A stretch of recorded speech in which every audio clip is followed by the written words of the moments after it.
Hello मेरे दोस्तों, स्वागत है आप सभी का आपके अपने प्यारे से यूट्यूब चैनल इंस्पायर स्टडी पे। चलिए माय डियर स्टूडेंट, आज हम शुरुआत करते हैं कक्षा 12 का जो गणित का समाकलन। Very most important board exam के नज़रिए से देखा जाए और पूरे ये वाला जो समाकलन का सवाल है ये पूरे 8 नंबर का होता है, यानी कि 8 नंबर का सवाल है। यकीन नहीं आ रहा तो मैं आपको प्रूफ भी दिखाऊंगा।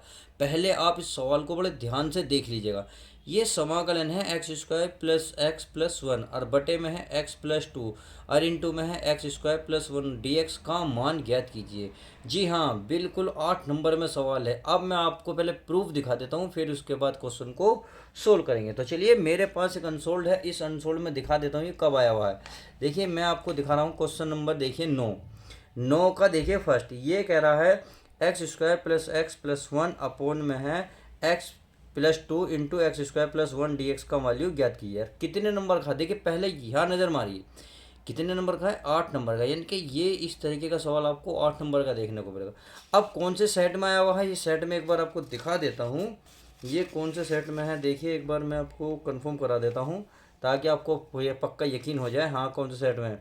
तो ये है सेट 7 324 EJ। तो ये पेपर कोड है, ये 324 है। समझ में आ गया 2024 में। आई होप आप समझ गए होंगे कि ये सवाल कितना इंपॉर्टेंट होने वाला है। तो वीडियो के लास्ट तक बने रहें। मैं आपको क्या कराने वाला हूँ, इसका सॉल्यूशन, इसका पोस्टमास्टम अच्छे से करने वाले हैं हम सब मिलकर। उम्मीद है समझ गए होंगे मेरी सारी बात। चलिए क्लियर करते हैं। अब इसे क्या करते हैं, मान लेते हैं। यहाँ लिखेंगे, पहले सबसे पहला काम करेंगे माना। क्या लिखेंगे, माना आई बराबर, क्या मानेंगे, आई बराबर ये समाकलन। ये मानेंगे आप प्यारे बच्चों एक्स स्क्वायर प्लस वन और पूरे के बटे में ये हो जाएगा एक्स प्लस टू और ये हो जाएगा एक्स स्क्वायर प्लस वन। सही है। अब इतना करने के बाद मान लिया आई बराबर, हमें क्या करना है, इसको ए बी के रूप में तोड़ लेना है। तो यहाँ पुनः लिखेंगे माना। क्या लिखेंगे, माना, यानी कि इसको उतारेंगे एक्स स्क्वायर प्लस वन और अपोन में लिख देंगे एक्स प्लस टू और ये लिख देंगे एक्स स्क्वायर प्लस वन। सही है। और ये ए अपोन ए के नीचे पहला पद लिखेंगे, क्या है आपके पास एक्स प्लस टू प्लस। अब देखिए यहाँ है आपके कोष्टक के अंदर है एक्स स्क्वायर प्लस वन। जब इस तरह की कंडीशन होती है तो यहाँ मानते हैं बी एक्स प्लस सी। क्या मानते हैं, बी एक्स प्लस सी। यानी कि इससे अगला पद क्या आएगा बी और बी में एक्स जोड़ेंगे प्लस का कर देंगे सी और ये वाला पद इसके नीचे लिख देंगे। सही है। एक्स स्क्वायर प्लस वन, इसे समीकरण आप एक कह दो, कह दी। अब देखिए यहाँ से हल होता है सवाल। अब यहाँ से हल करने के बाद हमें क्या करना है, इसका एलसीएम ले लेना। जब आप इसका एलसीएम लोगे तो देखिए ये तो सारा ऐसे ही रहेगा भाई, एक्स स्क्वायर प्लस वन लिख दिया बटे में ये हमारा है ये सी क्या है एक्स प्लस टू और ये हो जाएगा हमारा एक्स स्क्वायर प्लस वन। इतनी बात समझ में आ गई। अब जब इसका आप एलसीएम लोगे, देखिए तो लाइन पूरी कर देता हूँ। इन दोनों को कैसे लिखेंगे, नीचे लिखेंगे, यानी कि एक्स प्लस टू और आप लिखोगे एक्स स्क्वायर प्लस वन लिख दिया। लिखने के बाद ये अब लिखोगे ए। अब क्या कटेगा, एक्स प्लस टू से एक्स प्लस टू कट गया तो क्या बचा एक्स स्क्वायर प्लस वन बच गया। चलिए प्लस, अब पहले ऊपर वाले लिखो, यानी कि बी एक्स प्लस सी लिख दिया। अब इसमें क्या आएगा, तो x square plus one cancel होगा, क्या बचा एक्स प्लस टू। यानी कि आप ये भी कह सकते हैं इधर वाला इधर पहुंचता है और ये वाला इधर पहुंचता है, तो बिल्कुल ये इधर ही लिख दो एक्स प्लस टू कर दिया। चलिए अब क्या करना है, आपको एक्स प्लस टू से एक्स प्लस टू काट देना है, एक्स स्क्वायर से एक्स स्क्वायर काट देना। क्लियर हो गया। तो चलिए अब जो बच गया उसको मैं लिख लेता हूँ। तो क्या बचा, यहाँ बचा एक्स स्क्वायर प्लस वन। सही है। अब इसे इसे चलिए, इसे तो कोई ज़रूरत नहीं है, बाद में कर लेंगे। अब यहाँ बचा ए, यह आ गया एक्स स्क्वायर प्लस वन और ये हो गया हमारा बी एक्स प्लस सी और कोष्टक में है एक्स प्लस टू। सही है। अब इतनी बात आई होप क्लियर हो गई होगी। अब चलते हैं आगे। अब देखिए एक तरीका तो ये है कि इनके अंदर गुणा कर लो। चलिए गुणा भी कर लेते हैं, क्योंकि दोनों भाई आप ए बी और सी की वैल्यू आप यहाँ से निकालने की कोशिश करेंगे हम। तो चलिए पहले गुणा कर लेते हैं। ये बन जाएगा आपके पास ए एक्स स्क्वायर, ए की इसमें करेंगे तो ये बन जाएगा ए, सही है। बी एक्स की एक्स में करोगे तो क्या बन जाएगा, B X square. B X की 2 में करोगे तो क्या बन जाएगा, बी एक्स। सी की एक्स में करोगे तो क्या बनेगा, सी एक्स। सी की 2 में करोगे तो कितना बनेगा, 2 सी बनेगा। कितना बनेगा, 2 सी। अब इन दोनों लाइनों से आप जो है किसकी वैल्यू निकालेंगे, ए बी और सी की। अब देखिए निकलता दोनों के तरीके से, आप इससे भी निकालेंगे कुछ, इससे भी, दोनों से एक से निकालोगे तो थोड़ा सवाल बड़ा बन जाएगा, सही है। अब मैं क्या करता हूँ, थोड़ा सा इसको थोड़ा सोल्व कर लेते हैं। देखिए पहले आप देखिए ए की गुणा में क्या है, एक्स स्क्वायर प्लस वन, और यहाँ बी एक्स प्लस सी की गुणा में क्या है, एक्स प्लस टू। तो ये वाला पद अगर मैं जीरो के बराबर रख लूँ तो यहाँ लिखेंगे यदि, यदि x प्लस टू बराबर जीरो, एक्स प्लस टू बराबर जीरो, तो 2 को मैं उधर ले जाऊंगा। तो माय डियर स्टूडेंट बताइए x बराबर क्या होगा, -2 होगा, नहीं होगा, -2 पर। तो -2 पर चेक करेंगे x, एक ए बी सी का मान कितने निकलेगा। चलिए -2, तो यहाँ सब जगह जहाँ भी -2 आएगा वहाँ रख दो। यहाँ रखेंगे x के स्थान पर -2, तो -2 स्क्वायर है तो स्क्वायर, प्लस x के स्थान पर क्या रखेंगे, -2, तो रखेंगे -2, फिर प्लस तो प्लस बराबर। अब यहाँ a है, सही है, यह है एक्स स्क्वायर। एक्स स्क्वायर के स्थान पर क्या रखेंगे, -2 का स्क्वायर, प्लस क्या है 1, तो 1, सही है। चलिए उम्मीद है इतनी बात समझ गए होंगे। अब आगे चलिए, आगे हमारा बी एक्स प्लस सी, सही है। अब यहाँ क्या रहा है आपका एक्स, एक्स के स्थान पर रखेंगे -2 और प्लस का क्या है 2। तो आप देख रहे होंगे ये माइनस का है, ये प्लस का है। जब 2 में से 2 जाएंगे कितने बचेंगे, 0।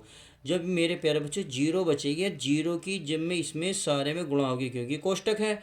अब कोष्टक का मतलब है इसका मान जो भी होगा इसमें गुणा करेगा। इसका मान क्या आएगा, 0। 0 की इसमें गुणा करोगे तो मेरे प्यारे बच्चों सारा बन जाएगा 0। इसका मतलब ये वाली लाइन बचेगी। तो चलिए इसको सोल्व कर लेते हैं। 2 का वर्ग कितना होगा, 4। कितना होगा मेरे माय डियर स्टूडेंट, 4 होगा। क्या होगा, 4। चलिए 4 होगा। चलिए मैं अगले पेज पे कर लेता हूँ। मैं 4 अगले पेज पे कर लेता हूँ। 2 का वर्ग होगा माइनस प्लस के 4, कितना होगा 4, और ये प्लस माइनस क्या हो जाएगा, -2, और प्लस का कितना हो जाएगा 1, सही है। आगे चलते हैं, नहीं दिख रहा तो अब दिख जाएगा। चलिए अब आगे चलिए बराबर, ये बचा है ए। अब देखिए 2 का वर्ग कितना होगा 4, प्लस कितना हो जाएगा 1, तो ये तो क्या बन गया हमारा 0। उम्मीद है ये बात समझ में आ गई। अब सॉरी 2 का वर्ग 4 हो तो गया, प्लस स्क्वायर क्यों चढ़ा हमने। तो 4 और 1 कितना हो गया 5, 5 में से 2 घटाओगे कितना बचेगा 3। अब 4 और 1 कितना हो गया 5a। अब आप खुद बताएं तो a का मान क्या निकल के आएगा, ये गुणा की चीज़ कहाँ जाएगी, भाग में। तो a का मान आपने देखा 3 बटे कितना आया 5, कितना आया 3/5। कब, जब हमने x बराबर -2 रखा, सही है।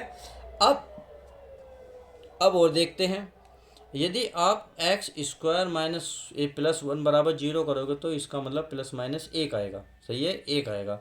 1 में इस 1 का स्क्वायर करोगे तो भी 1 आएगा, -1 का स्क्वायर करोगे तो भी 1 आएगा, यानी कि हर कंडीशन में 1 आएगा। यानी कि ये तो प्यारे बच्चों 0 बनेगी नहीं।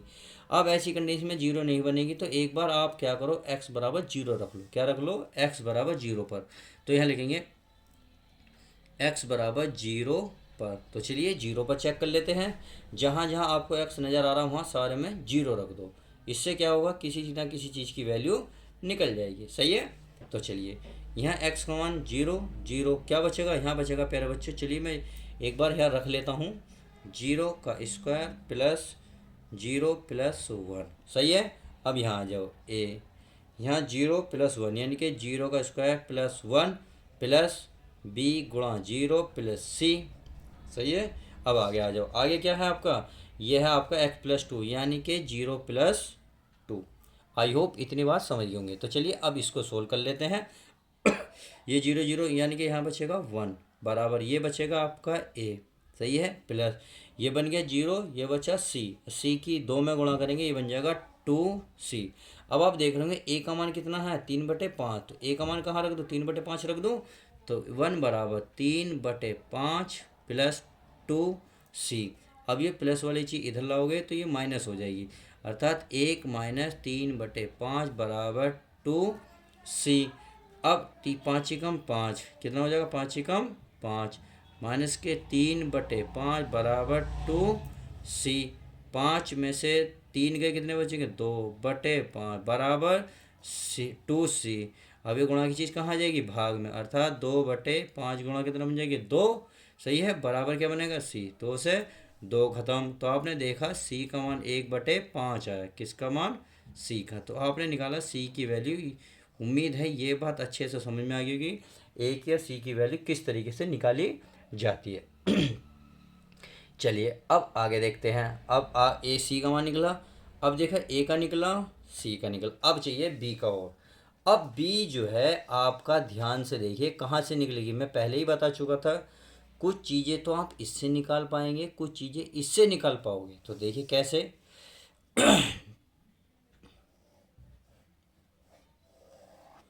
देखो कैसे, यहाँ आप देख रहे होंगे, यहाँ एक्स स्क्वायर की गुणांक की तुलना कर दो भाई। एक्स स्क्वायर की गुणा में क्या, ए, यहाँ एक्स स्क्वायर की गुणा में बी, और हमें बी चाहिए क्योंकि ए हमें मिल गया, सी मिल गया, बी नहीं मिला। तो आप लिख सकते हो एक्स स्क्वायर की गुणांक करने पर, या एक्स स्क्वायर के गुणांक, एक्स स्क्वायर के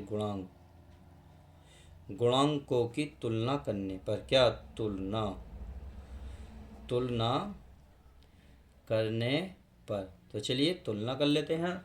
तो यहाँ देखेंगे एक्स स्क्वायर, यहाँ क्या है, एक्स स्क्वायर है, एक्स स्क्वायर, इसका मतलब यहाँ क्या आएगा, 1। कितना आएगा, 1 बराबर, और तो नहीं है, यहाँ क्या बचा, ए, कितना बचा, ए, और यहाँ क्या बचा, प्लस का बी। अब आप सभी को पता है ए का मान, हमें पता है ए का मान कितना है, देखिए 3/5।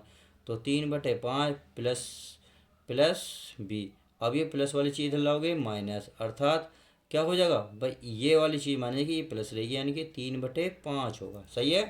अब इसे थोड़ा सा सोल्व कर लेते हैं। तो 5×5, ये लिख लो 5 - 3/5। अब इसको माइनस करोगे तो ये बचेगा 2/5। तो आपने देखा ए, बी और सी के मान हमने निकाल लिए। सही है, आप सभी ने देखा। उम्मीद है ये बात आपके समझ में पल्ले पड़ गई होगी, दिमाग में भेजे में घुस गई होगी। अब ए और बी और सी के मान आप क्या करो, समीकरण 1 में रखो। देख रही है, तो समीकरण 1 में रखते हैं। तो चलिए रख लेते हैं। तो यहाँ मैं क्या लिखूँगा, अगले पेज पर लिख लेता हूँ ताकि आपको अच्छे से समझ में आ जाए। यहाँ लिखूँगा ए, बी तथा सी के मान समीकरण किसमें, 1 में रखने पर। तो चलिए रख देते हैं और देखते हैं क्या रिजल्ट मिलता है। आप देख रहे होंगे ये है आपके पास में x² प्लस x प्लस 1 बटे में, यहाँ है आपका x प्लस 2 और ये है x² प्लस 1 बराबर ए का मान कितना निकाल कर लाए, देखिए अभी मैं दिखा देता हूँ कितना है, 3/5। कितना है, 3/5। तो चलिए रख लेते हैं 3/5 और बटे में क्या है, ये है आपका x प्लस 2। सही है। चलिए फिर क्या है, प्लस बी का मान कितना है, एक बार मैं बी का मान भी दिखा देता हूँ, कितना है, 2/5। और सी का मान भी एक बार और देख लो, 1/5। यानी कि बी का मान है 2/5, सी का मान है 1/5। तो यहाँ बी के स्थान पे कितना है, 1/5, यानी कि 1/5 एक्स है प्लस सी, अरे सॉरी बी का मान 2/5 है, और यहाँ सी का मान कितना है, 1/5। उम्मीद है अब ये बात समझ में आ गई होगी। और पूरे के बटे में कितना है, x² प्लस 1। तो ये पूरे के बटे में आएगा x² प्लस 1। अब इसे थोड़ा सा सोल्व कर लेते हैं। देखिए ये तो 3 अकेला रह जाएगा, ये 5, ये हो जाएगा x प्लस 2 प्लस ये 1/5 एल्सियम लेंगे तो 1/5 बाहर निकल जाएगा, ये बचेगा 2x प्लस 1 और बटे में हो जाएगा x² प्लस 1। उम्मीद है ये बात अब क्लियर। अब देखिए ये वाली जो वैल्यू है, क्या समाकलन से नहीं है, समाकलन है, तो इसका मतलब है इसमें समाकलन लगा दो बस। तो यहाँ लिखेंगे इसलिए समाकलन x² प्लस x प्लस 1 और बटे में आ जाएगा x प्लस 2 और ये आ जाएगा x² प्लस 1। सही है, बराबर यहाँ लगेगा समाकलन, तो 3/5 तो बाहर निकालो, अचर पद है, ये इसके साथ हो जाएगा dx बटे में, ये हो जाएगा x प्लस 2 प्लस, अब 1/5 फिर बाहर निकालो, समाकलन, ये हो जाएगा हमारा 2x प्लस 1 और ये हो जाएगा हमारा x² प्लस 1। इतनी बात उम्मीद है समझ में आ गई होगी। चलिए अब आगे सोल्व करते हैं। अब क्या करने हैं, देखिए यह है रैखिक समीकरण, तो रैखिक समीकरण में आप सीधा सीधा सोल्व कर सकते हैं, नहीं करते हैं तो देखिए मैं आपको थोड़ा सा हिंट दे देता हूँ, पहले इसको तोड़ लो। तो ये तो हमारा चलता रहेगा 3/5 समाकलन dx बटे में x प्लस 2, सही है। अब 1/5 देखो इसके साथ भी लो, यानी कि 2x बटे, ये हो जाएगा x² plus 1 into D x. चलिए यहाँ डी एक्स आ रहा है। अब 1/5 आपका इसके साथ भी जाएगा, सही है, डी एक्स, और पूरे के बटे में आ जाएगा आपका x² प्लस 1, सही है। अब उम्मीद है ये बात अच्छे से समझ में आ गई। अब देखिए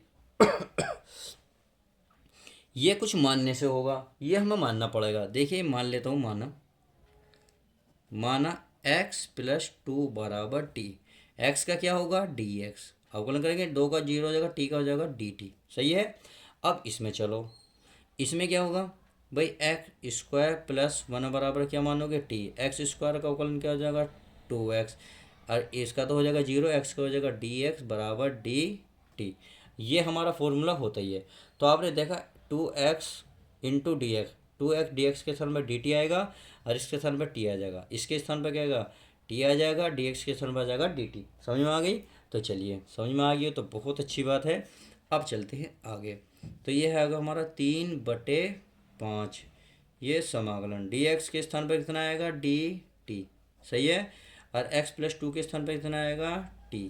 चलिए अब 1/5, अब 2x और dx, 2x dx के स्थान पर कितना आएगा प्यारे बच्चों dt, कितना आएगा dt। अब x² प्लस 1 के स्थान पर कितना आएगा केवल t। अब आगे चलो 1/5, ये हमारा ऐसी है dx और बटे में आ जाएगा आपका x² प्लस 1। अब यहाँ से माय डियर स्टूडेंट क्या करना होगा, अब हमें जो है इसका सीधा सीधा समाकलन करना होगा। तो चलिए मैं नेक्स्ट पेज ले लेता हूँ, आपके सबको समझ में आ जाएगा। अब देखिए 3/5 तो हमारा ऐसे ही रहेगा, 3/5 1/t होता है log t, क्या होता है log t। चलिए प्लस 1/5, ये होता है 1/t, क्या होगा ये भी हो जाएगा log t, कितना होगा log t प्लस 1/5, ये हमारा फॉर्मूला होता ही है। आप ध्यान रखना अगर स्क्वायर चढ़ाएंगे तो ये होता है, तो क्या होता है tan इनवर्स, यानी कि 1/2a, ए का मान कितना 1 इंटू tan इनवर्स x/1 और प्लस का हो जाएगा c। तो इस तरीके से हमने वैल्यू रख दी। अब क्या करना है, बस ये कुछ भी नहीं करना, आप इतना याद रखना है t की वैल्यू जो मानी थी वो रख दो। x प्लस 2 है तो x प्लस 2 रख देंगे, तो x प्लस 2। आप इस मोड का मतलब जान लो, इस मोड का मतलब है अगर अंदर माइनस होता तो बाहर क्या आता प्लस ही आता, प्लस है तो प्लस तो रहता ही, तो इसका मतलब मोड तो सिर्फ माइनस प्लस को शो कराता है।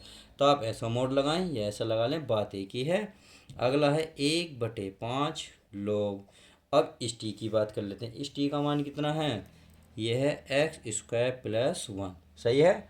अब आगे चलते हैं प्लस 5 दूनी 10, तो 1/10 हो जाएगा, ये हो जाएगा हमारा tan इनवर्स x, और प्लस का क्या बन जाएगा c, और यही आपका राइट आंसर हो जाएगा। तो इस तरीके से आप इन सवालों को बड़ी गहराई से बड़े प्यार से कर सकते हैं। उम्मीद है क्वेश्चन समझ में आया होगा। यदि समझ में आया तो प्लीज़ वीडियो को लाइक करो और कमेंट्स में यार कुछ ना कुछ तो कहो कि मुझे भी तो पता चले आपको क्या समझ में आ रहा है। तो चलिए मिलते हैं नेक्स्ट वीडियो के साथ, जब तक के लिए दोस्तों good bye, take care, love you guy, प्यारे बच्चों ध्यान रखें।